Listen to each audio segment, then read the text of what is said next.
An Avaya CallPilot administrator is required to set up system-wide message archiving. What is the administrator's responsibility? Option A. Mark each user to be archived.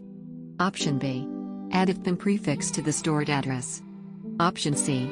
Ensure the destination address has sufficient storage space. Option D. Archive messages as economy regardless if they arrive as urgent, normal, or economy. The correct answer is option C. You are setting up the dialing translation definitions for your customer's Avaya CallPilot system. How do you set up the dialing translation definitions for a location that has codes that contain both local and long-distance directory numbers? Option A. Associate the group having the most number of exchange codes with the defined prefix. Option B. Associate the group having the least number of exchange codes with the defined prefix. Option C. Associate the group having the least number of exchange codes with the last 4 digits in the directory number. Option D. Associate the group having the most number of exchange codes with the last 4 digits in the directory number.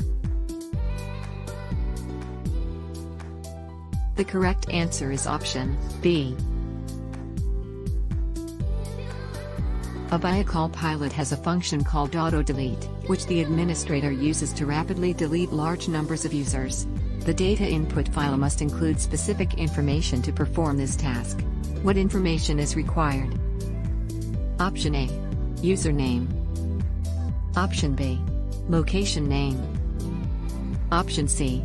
Mailbox number. Option D. Mailbox password. The correct answer is option C.